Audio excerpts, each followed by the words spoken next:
ചിലപ്പോ ഒരൊറ്റ വാചകം മതി ഒരു ലോകത്തിന്റെ മുഴുവൻ സങ്കടവും നമുക്കു മുന്നിൽ തുറന്നുവെക്കാൻ.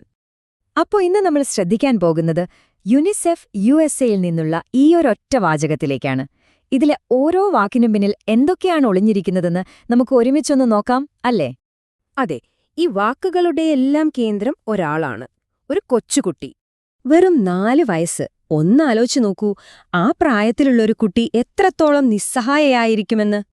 സാധാരണഗതിയിലൊരു 4 വയസ്സുകാരിയുടെ ലോകം എങ്ങനെയായിരിക്കണം?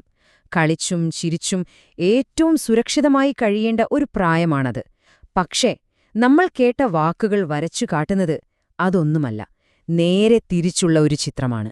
ശരിയപ്പോ നമുക്ക് ഈ സാക്ഷ്യത്തെ ഒന്ന് ഓരോന്നായിട്ട് എടുത്തു നോക്കാം. അതിൽ ആദ്യം പറയുന്നത് കടുത്ത മാനസിക പിരിമുറുക്കത്തെക്കുറിച്ചാണ്. ഈ വാക്കുകൾ ഒന്നുകൂടി ശ്രദ്ധിക്കൂ. വെറും പിരിമുറുക്കമെന്നല്ല പറയുന്നത്, കഠിനമായ ലക്ഷണങ്ങളെന്നാണ്. ആ ഒരു വാക്ക് മാത്രം മതി ആ കുട്ടിയുടെ അവസ്ഥയുടെ തീവ്രത മനസ്സിലാക്കാൻ. ശരിക്കും പറയാല്, ജീവിതം എന്താണെന്ന് അറിഞ്ഞു തുടങ്ങിയിട്ടില്ലാത്തൊരു കുട്ടി. ആ കുട്ടിയില് കടുത്ത മാനസിക സമ്മർദ്ദം എങ്ങനെയായിരിക്കും? ആ കുഞ്ഞു മനസ്സിന് താങ്ങാൻ പറ്റുന്നതിലും അപ്പുറമുള്ളൊരു ഭാരമല്ലേ അത്? നമുക്ക് പുറമേക്ക് കാണാൻ പറ്റില്ല, പക്ഷെ ഉള്ളിലത് ആഴത്തിൽ വേരൂന്നിയിട്ടുണ്ടാവും.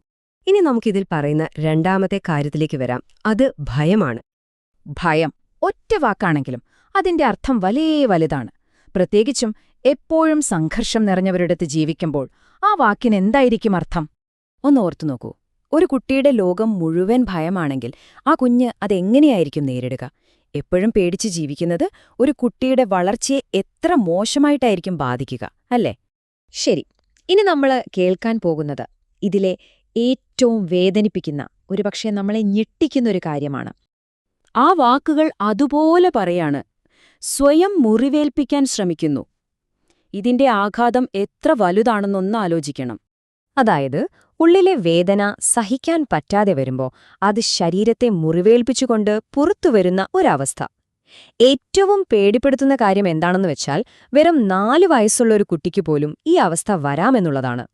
അപ്പോ നമ്മൾ ഇതുവരെ പറഞ്ഞ ഈ 3 കാര്യങ്ങളും, അതായത് പിരിമുറുക്കം, ഭയം, പിന്നെ ഈ സ്വയം മുറിവേൽപ്പിക്കൽ, ഇതെല്ലാം ചേർത്തു വെക്കുമ്പോഴാണ് നമുക്ക് ആ യഥാർത്ഥ ചിത്രം കിട്ടുന്നത്. നോക്കൂ, കഠിനമായ പിരിമുറുക്കം, അടങ്ങാത്ത ഭയം, പിന്നെ സ്വയം മുറിവേൽപ്പിക്കാനുള്ള പ്രവണത, ഈ 3 കൂടി ചേരുമ്പോൾ യുദ്ധം പോലുള്ള സംഘർഷങ്ങൾ കുട്ടികളുടെ മനസ്സിലുണ്ടാക്കുന്ന ആഴത്തിലുള്ള മുറിവുകൾ എത്ര ഭീകരമാണെന്ന് നമുക്ക് മനസ്സിലാക്കാം.